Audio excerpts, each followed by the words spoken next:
Brazilian Shirt Name Podcast with Dotun Adebayo and Tim Vickery.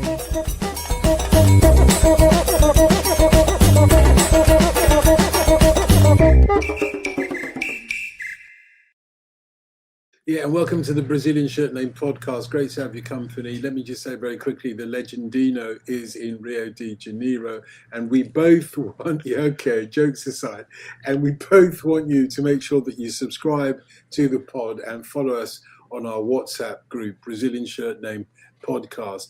And I'll tell you what, we have gone to no short expense to bring in an Academy Award winner, Oscar winner, Asif Kapadia is with us. I'm sure I pronounced that wrongly, and I apologize, Asif. But I'm going to let Tim take it away with all the questions about your amazing new book, Kenny Dalglish. And Asif, for those who don't know, is the guy who did the Maradona documentary as well as famously the Amy Winehouse Amy documentary, which won him an Academy Award. Tim, it's all yours. Rock and roll. Thank you very much. Yeah, go and have a blow. Go and have a blow. You've earned it. What Dotun will do now is he'll go to a corner of his room and he'll hang upside down like a bat, which is what he does. But when he's not on air in the wee small hours of the morning. Asif, thank you so much for joining us, and thank you so much for making this film. First question is an obvious one. Why? Thanks, Tim. Really pleasure to be talking to you, and kind of in a weird way, almost to Dotun. It's really nice to be back. Why? I'm a Liverpool fan. I grew up in North London, but I'm a Liverpool fan. I had Kenny's picture up on my wall as a kid, and then, from the kind of humble beginnings of Hackney, I then become a film director. And then one day this opportunity comes along to make a film about Kenny. And I think about it because I love football and I make films. And then mixing the two is always you're a bit worried about it, particularly when it's your team and your favorite player as a kid. But I'm really glad I did it because I think he's amazing. And he's more incredible as a human being than I kind of remembered as a child.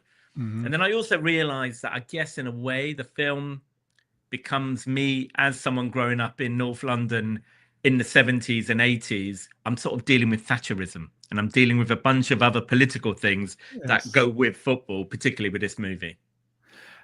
In all of the ones that you've done, is this the most personal?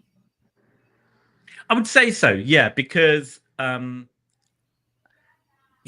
your mum and your family, there's football. Like before anything else, there's football, and being a fan from like the age of 3 and playing on the street with your mates, still playing now five-a-side with your mates, watching football, the way it affects your mood. When your team wins, the day is great. And when you lose, you're like, can't believe you've got this cloud, even at your age, you're kind of walking around in this cloud. And then you get to make a film about a period of time. You remember it a certain way, and then you revisit it, and you revisit these characters. And so, yeah, it's very personal in that way. But like I said, it's personal because of I'm a fan from afar, who later on in life, I was able to afford to go to Anfield and watch games and travel abroad and go home and away more. But when I was younger, it was a thing on TV. Yeah. On the radio, of course, as well. Indeed, yes. More on the radio than it was on TV when we were kids. And I'm class of 65. I think you're a little bit younger. 72. Yeah. So it's a vital 7 years. So you really do get this impression of Kenny Dalglish as a man of his times. That for me is the thing which is most striking from this. It's Kenny as a man of his times, and a man who incorporates the values of his place and his time at a moment when those values are under attack. That seems to me to be the heart of the film. Yeah, it's a man brought up a certain way by his parents in Glasgow. And it's quite British, the film, in a way, isn't it? Because of the accents and the characters. But it's a man from Glasgow who then does what he does at Celtic, which is an amazing career, and where he's from, and that kind of idea of, leaving school at 15, becoming a footballer, what his dad does for a living, what his mum does, being brought up a certain way, then leaving and going to Liverpool, another similar city, working class city, growing up, through that team being so amazing, and he joins it, and the pressure of following on from Keegan, and then the incredible period of kind of achievements and winning, and then these disasters are happening, you know, these disasters one after another, and Kenny, when something goes wrong, he always steps up. He's always the man saying, okay, I'll be here, I'll do whatever I need to do, and always doing it for the club and the city and the people. And I think that's what I realized after we made the film, that it's really about leadership, about people who are there when you need them, who do the right thing. In the context of the world we're living in now, where everyone in power and leadership are the most awful people who are doing it for themselves, this is a time when he specifically did things for everyone else. And the humbleness of the man is what really comes out. Yeah, and I love that line that he became, of Liverpool, the father of the city. We'll get there. We'll get there. What I didn't know, I know many things that I didn't know, and I lived through all of this period with great intensity, but I didn't know a lot about the Scotland background, because we didn't. Yeah. And so the whole, you mentioned two very similar cities, Glasgow and Liverpool, but there's one thing that he obviously seems to latch onto in Liverpool, and he loves, and that's the sectarian thing is much lighter. And I didn't know that he was a Protestant brought up in a Rangers environment who ends up playing for Celtic. I didn't know that, and I found that whole thing fascinating, especially the contrast with Liverpool when he goes there. And he married a Catholic, you know, all the way through. He's a Protestant who plays for Celtic, who marries a Catholic, told to you by his Catholic brought up wife, Marina, who's a very key character. You know, I've made films about athletes and sports people or famous people, but in this case, it really is this double act. His wife, Marina, is amazing and so important. And, you know, that family unit is what it's all about. So right from their beginnings, they're sort of breaking the rules and bringing together the two sides of, like, you know, the religious kind of divide in Celtic. And then he comes to Liverpool, and obviously that's different. But, and I think the key thing, Tim, is that, you know, he goes to Liverpool at 26. He has an amazing career. Yeah. A lot of which we didn't see. No, and we looked down our noses at. See, I remember when he came, and maybe you're a little bit too young for this, but I vividly remember when he came, because and Keegan was our biggest idol. And I remember, because I was part of it, the resistance. Yeah, this Mickey Mouse. And it took me a lot, and this is entirely my mistake, obviously. It took me a long time to be won over. Oh, yeah, you know, he is the real thing. But there was a lot of resistance when he came down. Yeah, and resistance from lots of people, because, Keegan was the man. You know, he won the European Player of the Year twice, as someone said, no mug, you know. And then Kenny's meant to replace him, and he just does it in his own way, in a very different way.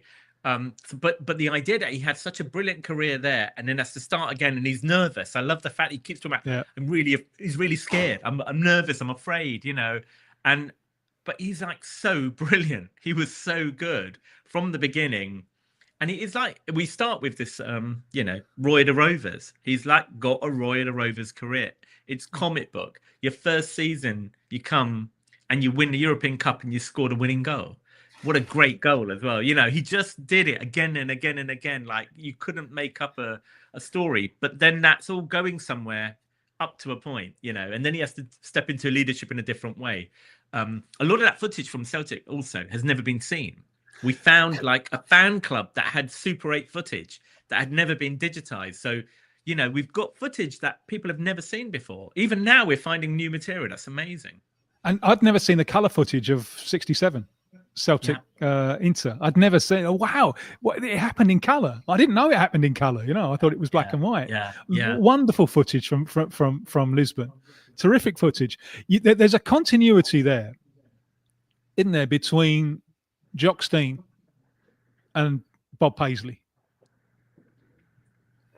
Yeah, I think the what I like about the film in a way is the way it transpires. Is you go from, in a one way, Roy of the Rovers and Panini stickers to we finish and it becomes the beginning of the Premier League and Sky Sports. And in terms of football managers, we're talking about, You know, Jock Stein, like a legend of the game of Scotland.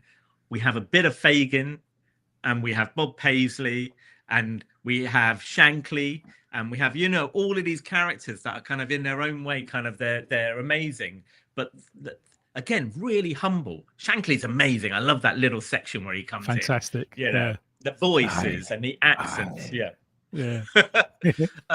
And then also, you know, what's interesting is the way this one came about. Because I always thought Kenny's not someone who's, I'm like, he doesn't really like talking, does he? He doesn't really like giving interviews. That's my memory of him at the time. He really didn't like journalists. It was always like quite cutty, and you've got to be so sharp to keep up with him. But then I meet him and I said, look, I have a particular style. I don't really bring a crew or cameras. We're just going to have a chat. Like we're chatting now. We'll just have a microphone and we'll chat. And he went, okay, fine. And I just got him in the right moment. He was like ready to chat. He was really ready to just talk. And he would just tell me the stories and he would talk. And I didn't think that he'd really narrate the film as much as he does. And then through him talking about it, then I go, okay, I've got to talk to Marina. She's really key. Okay, his two best friends, Alan Hansen and Souness, I've got to talk to them. So there's very few people. Most of the film kind of voices are Scots. Yeah. And then you have the managers that come through. So, yeah, Jock Stein, the idea of giving him his position on the pitch, long before we thought about this idea of a false nine, a striker, but he's halfway between a midfield and a striker, and you move from here. That's all Jock Stein.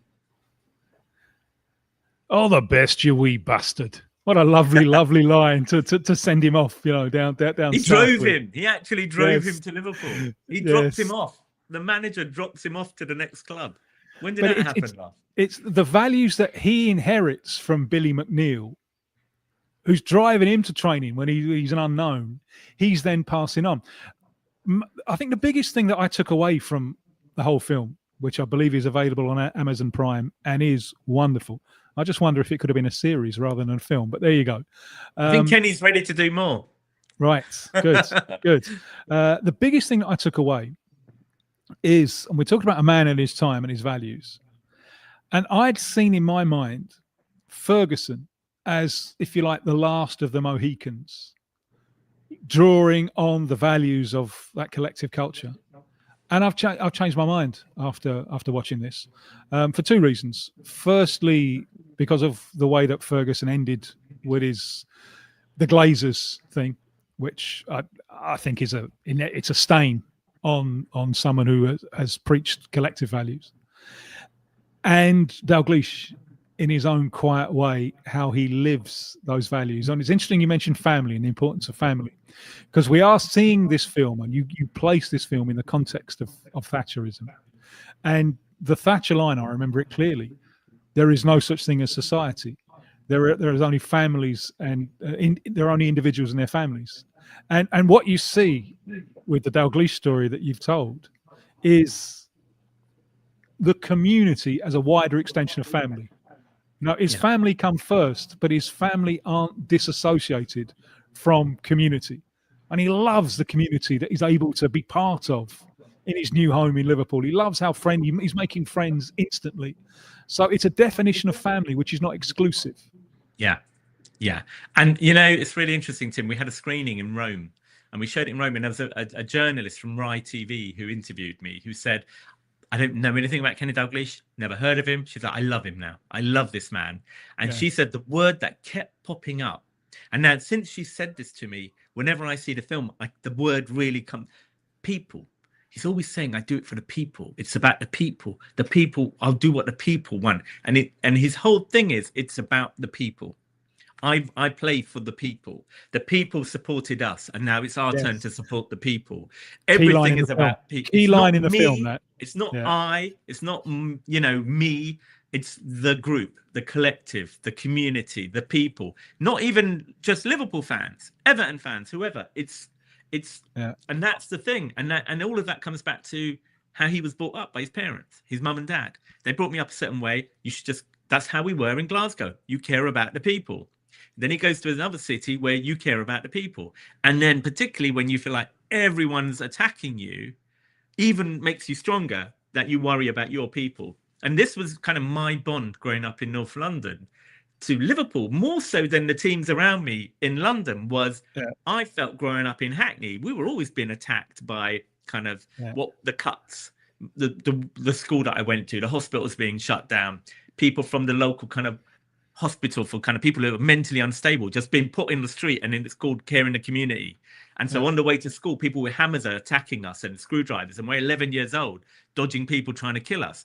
That was growing up in Hackney in the 70s, 80s. So I always kind of felt this link to this other place on the other end of the country, which the government did not like and wanted to kind of like make suffer. And I thought, that's my experience, actually. I really always felt that. And really that's my link to Naples, I'd say, when I then go to do the Maradona film. To do the Maradona thing, yes. I have a similar thing of, this is a place which is like being attacked by everyone. That makes us stronger, and all we care about, you cover your people. So I think there's a link there that I felt growing up. I'd never made this connection, but when I was a kid, all of my South Asian mates, all of them, all the ones I knew, they were all Liverpool fans, you know. And obviously I understood you're not going to support the local teams, because the local teams, the stadium is a place of hatred where you know, and the hatred which is possible and was visible then inside football stadiums was just, it was unreal. So you obviously you don't feel any affinity whatsoever. So I'd always thought, oh yeah, they're going for Liverpool because Liverpool are the winners. And you've put another layer on that. It's not just that they were the winners, it's because they were the winners in the face of so many attacks. That's a really interesting perspective, I think. And also, you know, the thing about going to football in those days, it wasn't even just the football ground. It was getting to the ground on the train. Oh, yeah. It was the travel, when you'd be on a train and you'd be surrounded by certain teams, fans, and you're like, oh, man, what am I doing on here? You know, so there was a lot of that. It was really bad. So you're right. I've heard you say this, and you're absolutely right. It was one of those things that, it was quite traumatic going to watch football. So you did watch it from afar, and then you had a favorite team and you had a favorite player. They also happened to be brilliant. But there was also this idea of then you're watching them being attacked by the government, who don't like football or football fans anyway, and want to put you in cages and electrify the fences around pitches. And all of this is going on, isn't it? So football violence and the tension and all of that was a part of that moment that, you know, in a way, the ending of this film is when all of that starts to change, when the Premier League comes in, when seated stadiums come in. Awful things have to happen in order for changes to happen to make it then the world's greatest sport and biggest making league and money making league and all of that. You know, that's kind of where the chapter ends for me. That's why the story ends when it does, because the next thing is, you know, the Premier League comes in and Champions League will come in soon. All of these records will be erased. So my kids grow up not even knowing how many goals Ian Rush has scored, because they never mention him on the TV. You know, it's like this stuff never happened, you know. And I think I wanted to make something. My teenage boys, like, they know Kenny Dalglish because they play FIFA, and he's there on their FIFA team with like Maradona, Cruyff, Messi, Kenny Dalglish, but they've never actually seen the guy play. So I was like, okay, I'd like to make a film for my lot, for you and me, our generation, of what football used to be like here. And then also for the kids to go, you know, they were not playing in slow motion. He's so good. And I'd forgotten how good he was. I mean, of course, there could have been a lot more of that. But then you're also dealing with how there were seasons where it wasn't televised. Yeah. We had entire seasons which were only on the radio. Yes. And his genius as a footballer, the mental side of it. I mean, one of the things that I love was the awareness of what's going on around. I love George Best talking about him, comparing him to Di Stefano. It's worth watching the film just to hear the intelligence of George Best analysing the footballer that was Kenny Dalglish, because it's remarkable. But his intelligence, the way that he's, in order to find out what's going on around him, he's using the shadows. Absolutely brilliant. Yeah, it's a great story, because I heard that and I was like, really? And then, of course, we're talking about a time when there were, like, the lights were in the corners of the stadium. There were big, like, lighting stands in the corners of the stadium. So they'd be shining them into the middle of the pitch. So you'd get 4 shadows. And he would say, well, you know where the defender is because you're looking at the ball anyway. And then you can see the shadow of the defender coming up. So if he's coming from that side, just take the ball the other side. I mean, it's so obvious. And then he goes, but the only problem is sometimes you got foil shadows, so you got a decision to make. But it's just like the gags keep coming with Kenny. But yeah, the idea of knowing where your defender is by looking at their shadow, not even, and then you feel them, and then you know, famously he'd use his backside to kind of hold them off. Yeah, there was all this stuff. I love it when you can try and get into their brain. Yes. That's the job for me as a director, whether it is Maradona, whether it's Amy, or whether it's Kenny. And with Kenny, you know, you watch the 78 European Cup final at Wembley, and when you see the kind of footage of it, the coverage of it, it looks like he's having a pretty bad game, actually. You know, he keeps missing the ball. He makes a pass. It's not great. See, I remember watching it because I was just turning 13. And my main memory is that he had a mare. Yeah. But he scores the winner. Yes, exactly. But the I don't know if you remember, but my memory is that was a really unusual goal. Yeah. That little dink chip. Yeah. And we know, because of your film, we know now why he did it. Yeah. Because he was fabulous at analysing the goalkeepers, and he saw that this goalkeeper went to ground early. So don't ask me how he did this in those days, but when at Celtic, he's already studying goalkeepers. When a kid at Celtic, he's studying, I know that goalkeeper always dives a certain way during a penalty. He goes on his right and he goes on one knee. And he does exactly that. His first penalty that he scores for Celtic. So he was watching everything from a very young age, whenever he could, wherever he could, to study what the other team would do, what the defenders would do, which way do they naturally go, which way do they turn when they go to chase after the ball, what does a goalkeeper do? So then when we get to Wembley 78, to you and I, we're watching it going, he's having a bad game. But he's like, no, but I'm studying the goalie. And he goes down early every time. Whenever someone's running at him, he's already down on the ground. So if I get a chance, whenever that chance comes, I know not to put it on the ground. And then that's why that scene becomes kind of revelation, because you're going, it's totally different. Suddenly you go, oh, that's the brains of the man. He's been studying the goalie all the way through, even while what looks like he's having a bad match. Yes, maybe they all do this. Maybe this is normal now. Now they have teams of people who collect all the data.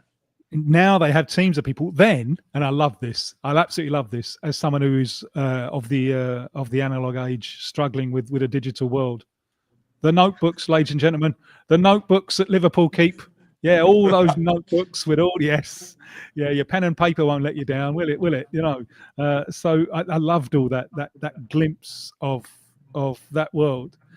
And also, can I just tell you about that? So he mentions that, Tim. He mentions that, right? And so we go, I hear that in the interview and going, do these notebooks exist? Who's got these notebooks? So we then ask around, and like Joe Verheegen's son's got one, and Ronnie Moran's son's got one, and Kenny's got one.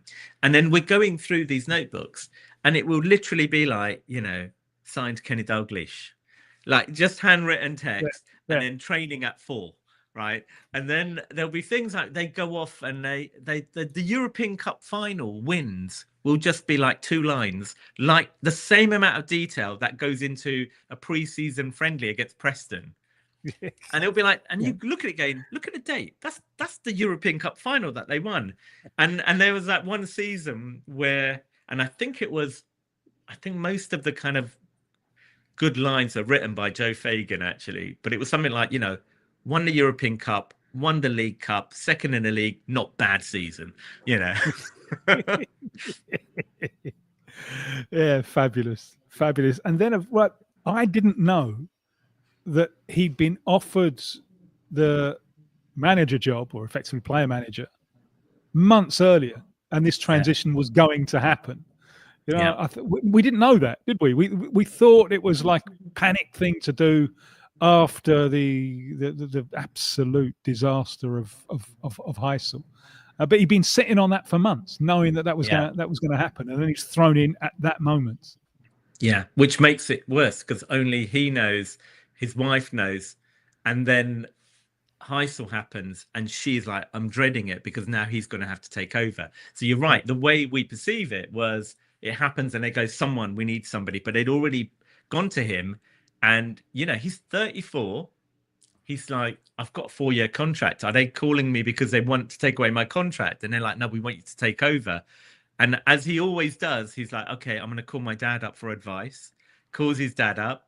And his dad says the same line: if they think that much of you, then you should take it. That's if they think you're the right man, then you're the right man for the job.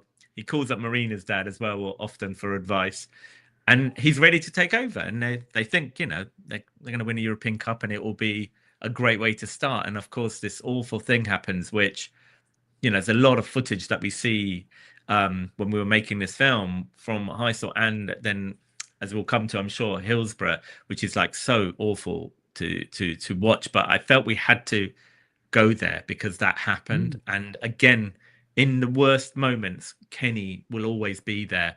The day after, doing a press conference, taking over, and I don't remember him being. I mean, he wasn't captain.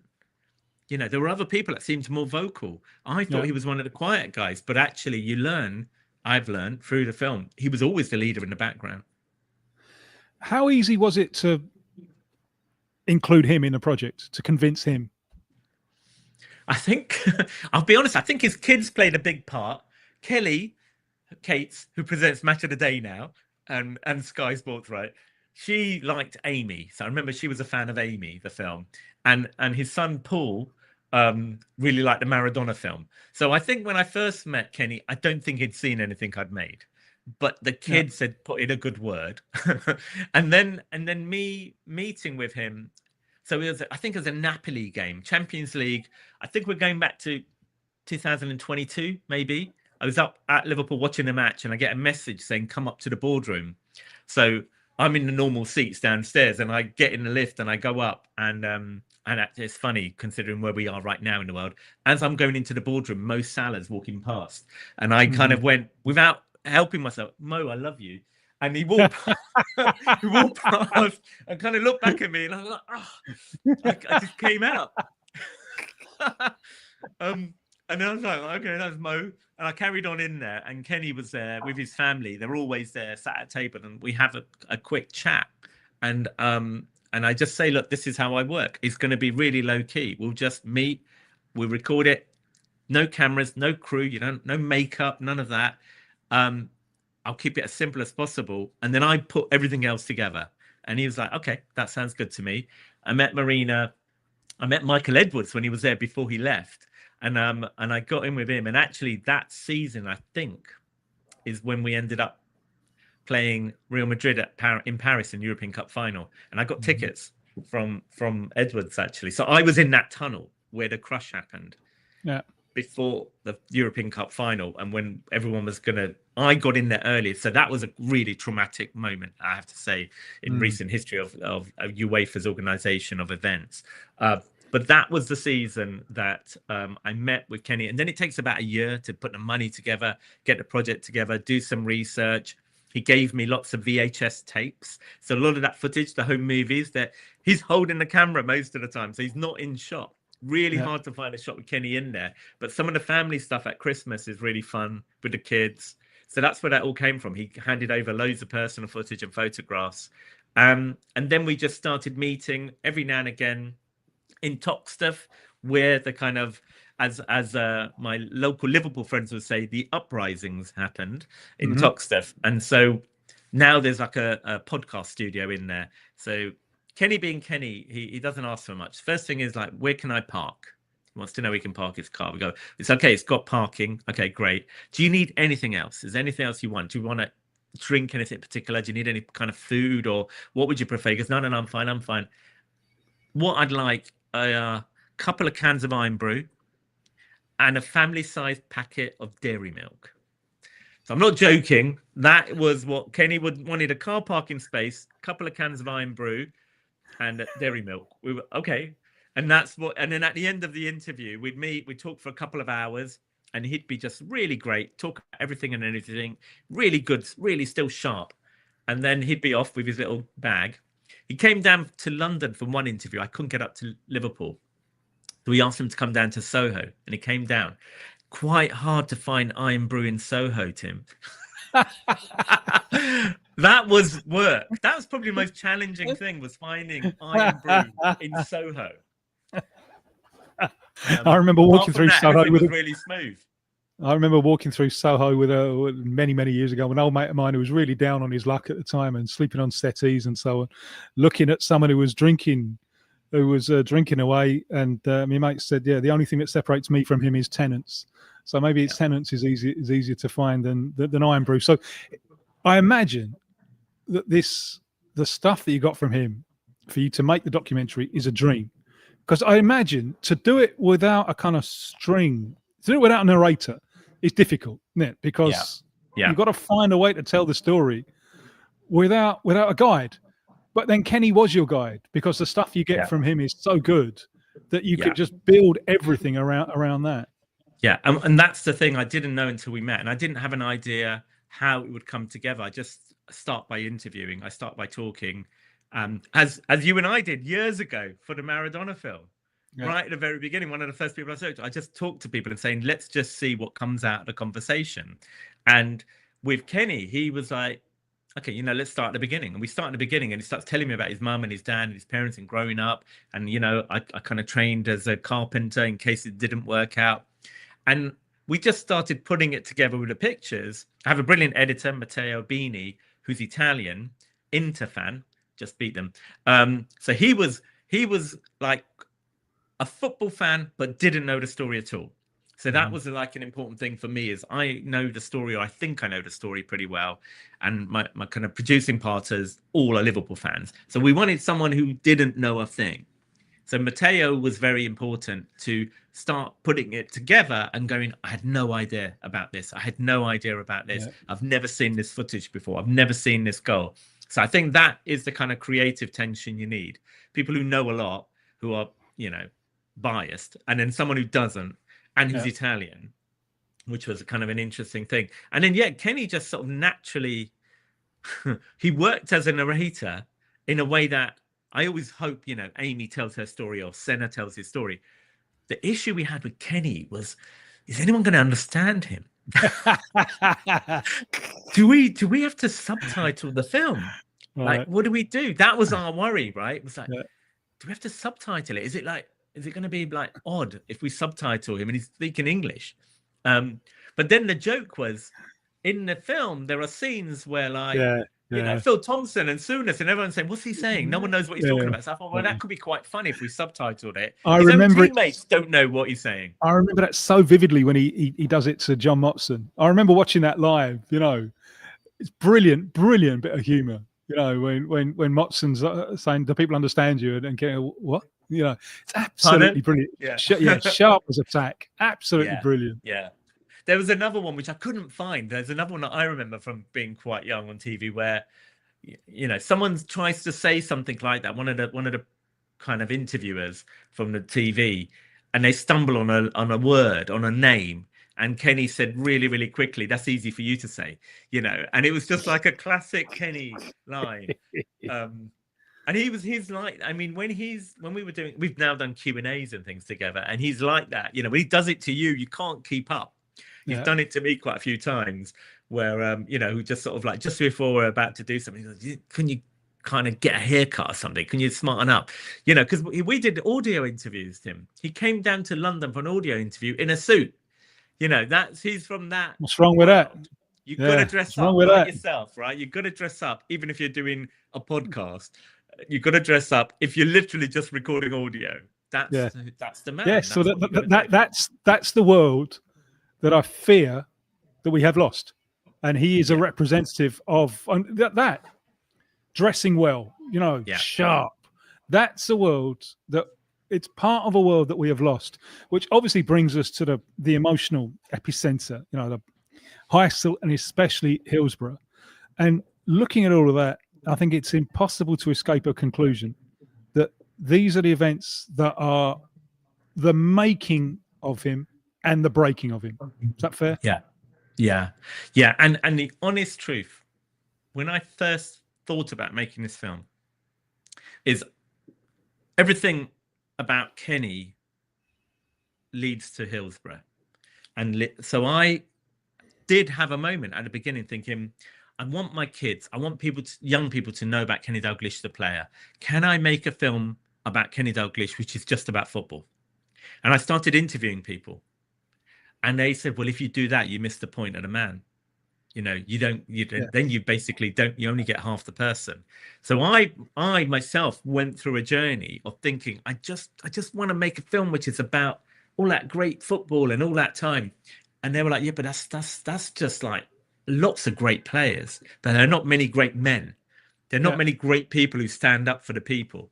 So that was my own learning curve. And then when we get there, then you realize like just what they went through and the pain. I still meet people now around the world at screenings saying, I had a ticket, I gave it to my friend never came back. People who are still dealing with all of that trauma, family members who are dealing with it, you know, friends of friends. Everybody knows somebody who lost somebody or who suffered from this disaster. And that was another thing I'd say for me, my connection was the cover-up, knowing that there was this cover-up from a very young age. And I would say in many ways, almost like a loss, the first sort of loss of innocence. You have this thing that you like, which is football. And then there's this thing that happens that you know is wrong, but they're going to blame the people who died. They're all going to lie, and they are going to keep lying since then until last week, when we have this report saying, well, no one's going to ever be prosecuted, you know? So that became, the story became bigger and bigger. It starts off as a small personal film, and it becomes bigger and bigger because it becomes about this huge kind of event and what the cover-up that came from it. And Kenny is at the heart of it. And as you can say, he becomes the man, he becomes the leader, he becomes the person that everyone loves. But he is of a certain background where you don't talk about things, you don't show emotion, you make a laugh and a gag out of things, but you hold it all in. And then, of course, that's going to affect you before anyone talks about having a breakdown or depression or all of this. That's what's going on. You know, his daughter said that, you know, she watches the film and she hears him saying things and showing emotion in a way he's never, ever shown at home to them when talking about any of this, if he talked about it at all. You know, so there are things that he said to me when we were doing the film that he's never really talked about. But I would say that that's where the film can become a bit of therapy. Now I do Q&As with him. He's really quite outspoken. You know, once you've got it out and it's out there and it's in a film and people see the film and they thank him for being who he is. I wanted to make it while he's still around him. I don't want this story happening when he's not here and everyone says, what a great guy. I wanted to do this while he's there to get the love from the people because of what he did for the people. And what I've found, what's been amazing is people who are not Liverpool fans, people who are not football fans, all of us can look at Hillsborough and go, that is wrong. And it could have been any of us. It could be any of us. And it could have been our kids. It could have been our brothers or our sisters. And it wasn't just because you were lucky. It wasn't that event that you weren't at that stadium. And the fact that this trauma has been put on a city and the people by the government. Now we know, you know, Grenfell, we know this stuff happens. I'd say Gaza, these things happen where things are going on around the world, where governments and the media and police and everyone comes together to say, no, what you are seeing with your eyes is not what's actually happening.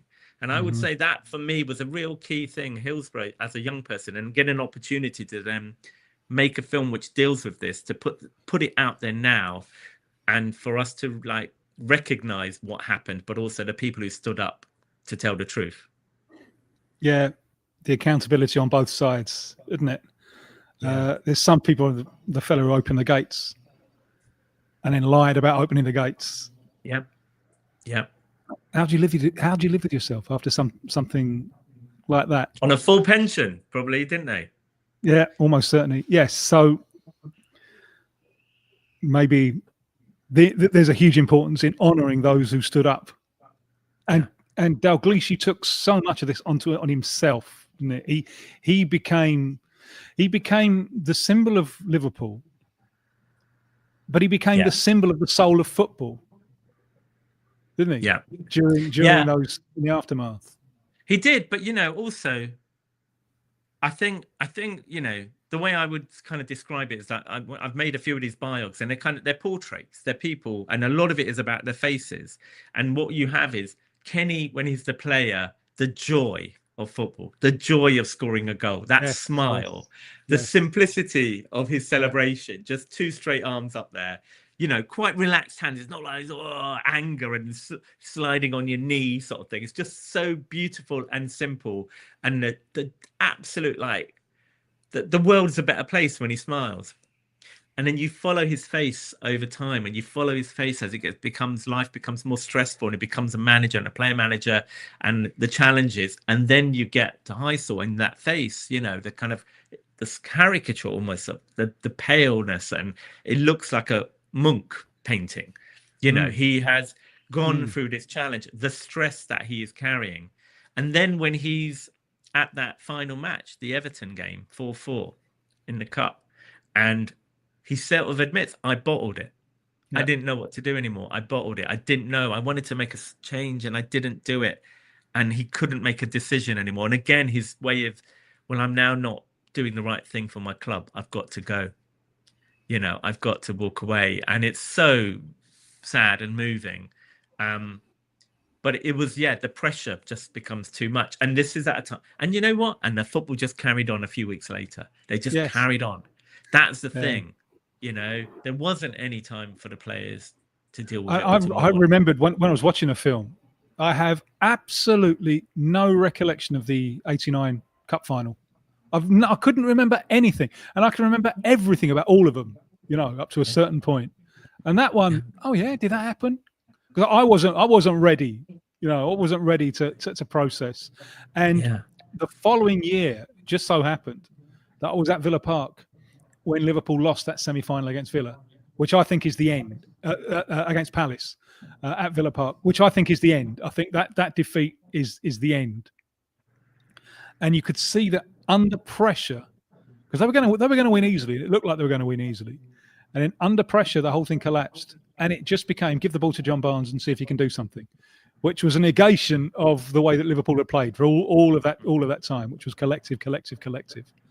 And it's clear that he's not able to operate at the level that he'd been operating before.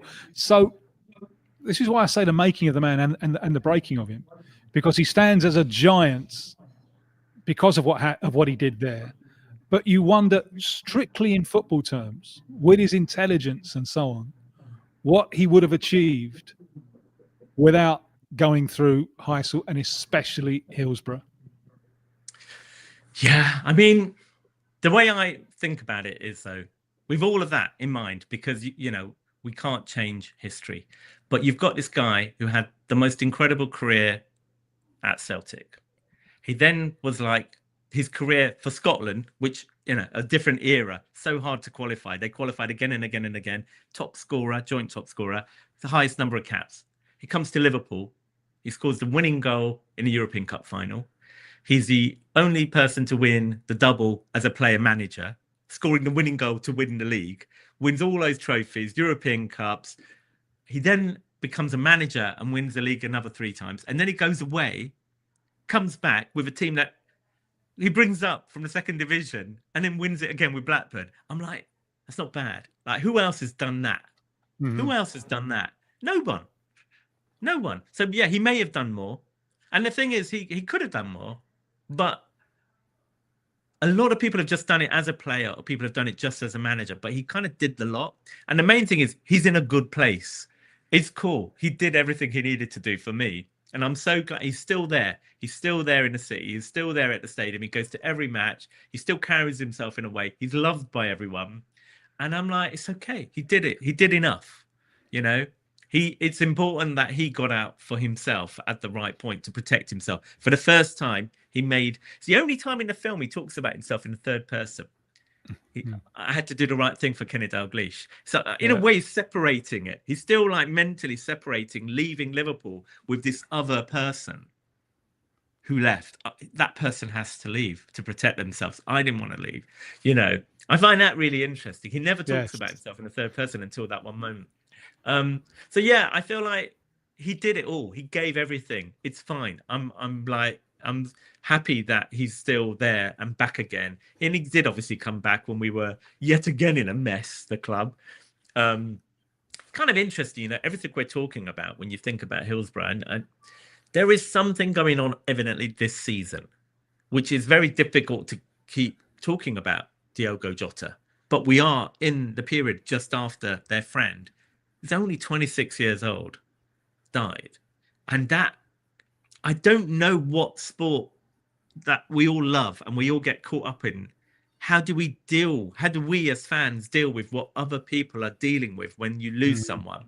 If you lose your family member, you lose your mum, or you lose your dad, or you lose someone who's 26 years old, who you're really close to, who you've been through things, how can you just like carry on and have 50,000 people shouting at you or booing you or singing about things? You know, I don't know. I don't know when we'll get to the bottom of that, if ever. What's he think about the film? Has he told you honestly?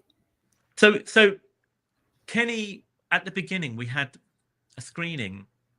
I did a screening just before we finished it for the Hillsborough survivors. That was the most emotional one. Everyone in the room had lost somebody, their mum, their dad, their brother, their sister, you know. And it was really, really, I couldn't talk. I couldn't talk at the end. I tried to do a Q&A and I just could not speak. So Kenny came and did the introduction and knew all of the families really well. So they were all there. And then he left and we did a kind of chat afterwards. And then each time we had a screen, he'd either introduce it or he'd come at the end. So I wasn't quite sure if he'd watched it. Then we had a screening up in Liverpool just as the film got released. And he was there with Marina and the kids and all of the family. And I stood on the side watching them watch the film. And they were kind of, at the beginning, they kind of had a glass of champagne, all of them. And they were sort of celebrating the film. And there was loads of gags and lots of laughs. And when they see their mum and they see the kids, small, but Kelly's there and Paul are there as grown-ups.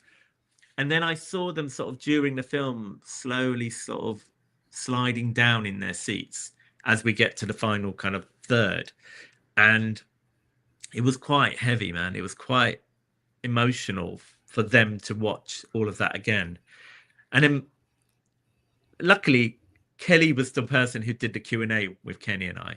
So because it was his daughter there, then he kind of lightened the mood. Marina was heckling from the crowd all the way through the Q&A, like making fun of him, making fun of everyone. So it was kind of interesting, but he really likes it. And as I said to you earlier on, he's like, you know, let's do another one. Let's do it again. He wants to, you know, get into Blackburn and get into everything else that happens. So you never know. It might happen.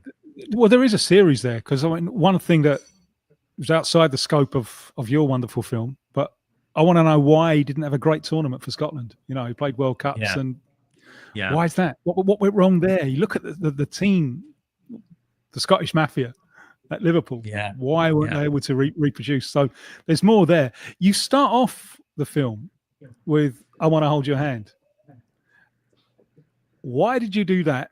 And you got Macca. You got Macca in the film. Tell us about that one. It's mad. So Matteo, the editor, at one point, just because he was a fan, he put a Beatles track in the opening. And I was like, I wonder. And it wasn't I Want to Hold Your Hand. It was another song. And I was like, this is I think it was Love Me Do he put on. And I thought, let's not take it out. Let's just leave it there and see if there's any crazy way we can. I mean, this is not a big budget film, right? It's a dot. It costs a lot of money to license a Beatles song, right? Yeah. So I was like, let's just see. If people like it enough, then maybe we'll figure out a way. There's always a way. That's your job as a director. You've got to be a hustler. You've got to figure out a way. So I was like, but I thought, forget that word. Forget that word. That hustler. It got me in a lot of trouble. Got me in a lot of trouble. I've started using it really more and more.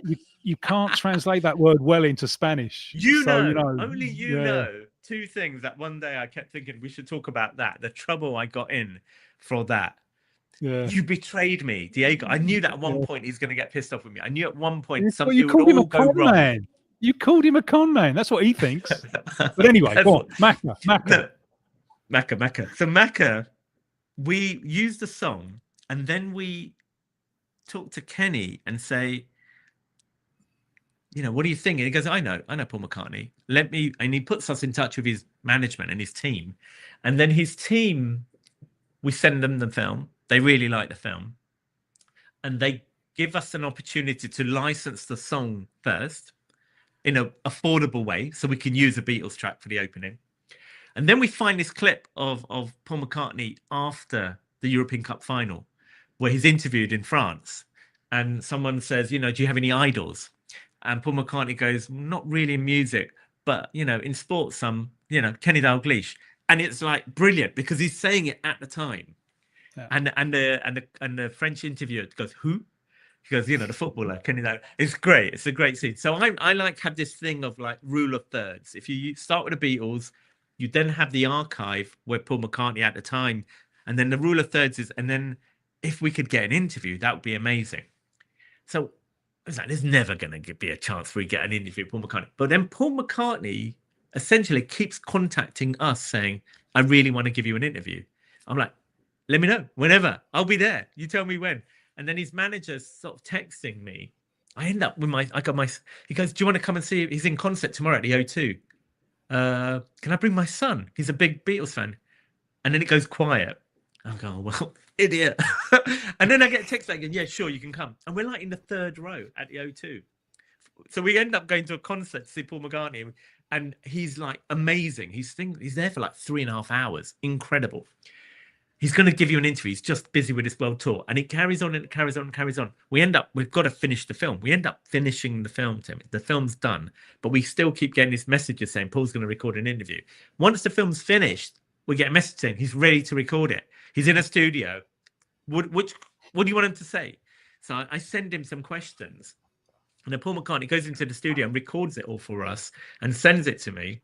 So then we have to open the film up again, and we have this kind of moment. We have the quotes from him at the ending where he says, like, he's an honorary Scouser. He's not even from Liverpool, but he's loved, and so he should be. And it's great because he wanted to do it. He really loves Kenny because of what he did for the people. So that was amazing. That was an amazing moment. What a way to wrap up the film, isn't it? What a fantastic way to wrap up the film. Yeah. Will you do more with him?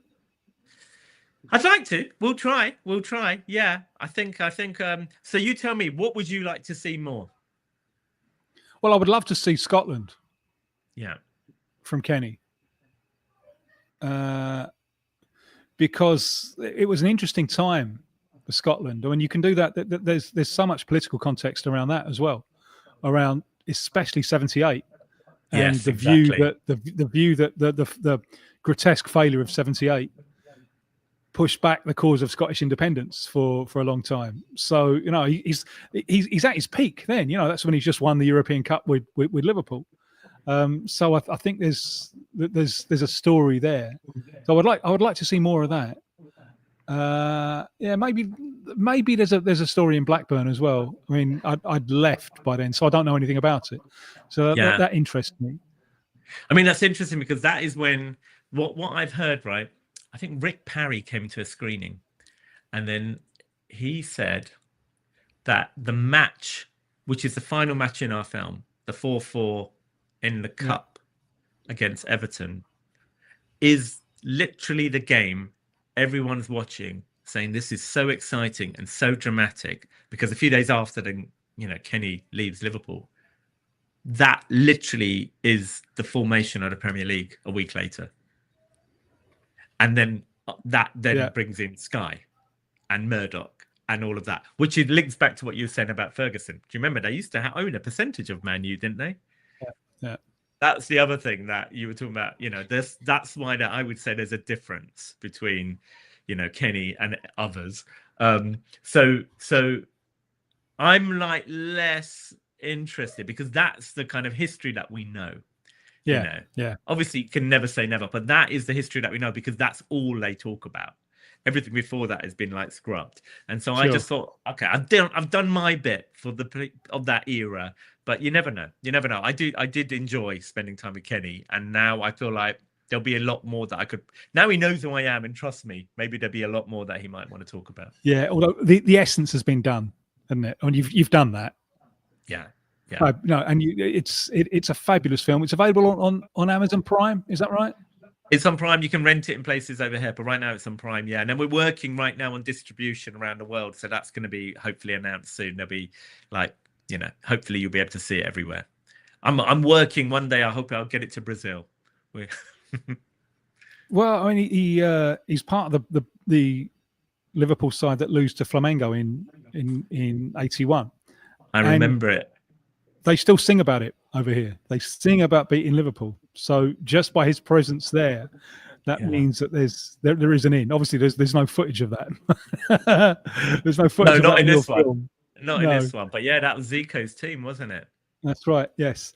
It's obviously incredibly difficult to judge your kids, which one's better than the other. But of all of your, where does this stand in all of the documentaries that you've done? Where is it? Oh, wow.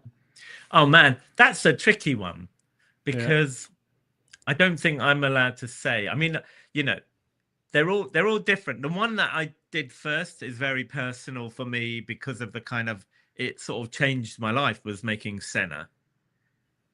Amy is like the London film, which is where I live. So that has a different kind of like personnel element to it because it's like the streets that I lived on and every street, you know. And then this is the football one, but then Maradona is like, there's nothing like Diego. Diego's like the biggest like story. There's no one with more drama. So they're all different. But this is the one, you know, I go to Liverpool. I go to a lot of games. I go there and the stand opposite where I'm sitting is named after Kenny. And I'm on the pitch a few weeks ago before a game, before the Real Madrid game. I'm on the pitch standing next to Robbie Fowler and Kenny Dalglish, between God and the King, right? So this is like all of my friends, Mark, all these friends are like, you are just living the dream. And I'm still like in that weird dream where I'm on the football pitch before a Real Madrid game with Kenny Dalglish and Robbie Fowler talking to them. Like people asking me about football, you know, it's kind of mad. So nothing else is going to touch that, right? And then of course we beat them. So I think the other films are very kind of interesting as a piece of film work, and I love them, and I have different audiences around the world. This is the club that I've supported since I was a 3-year-old, 4-year-old, and you know, you never change your team and you're stuck with them. And I feel like I've done my little bit of Liverpool history for Kenny, for my favourite player whose picture I had on the wall. Now I have a poster on the wall from him, right? With him having signed it to me, which is mad. So you've done it all, but you can't retire. We want more. We need more. What's next? I'm on it. I've got some stuff for you, Tim. I've got a few things. You'll have to let me know when you're back over here. I've got a political series that I'm in the middle of, which is going to be amazing. There's a kind of big kind of humanist series, which I think is going to be interesting because it's about life. And then I've also working on another music show. So there's quite a few things I'm in the middle of. I've been quite busy. I'll let you know.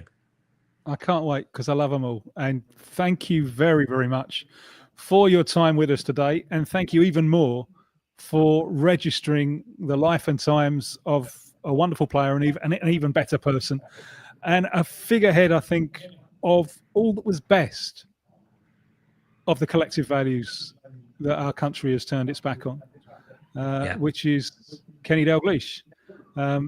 Asif, thank you very much. And that was the Brazilian Shirt Name Podcast.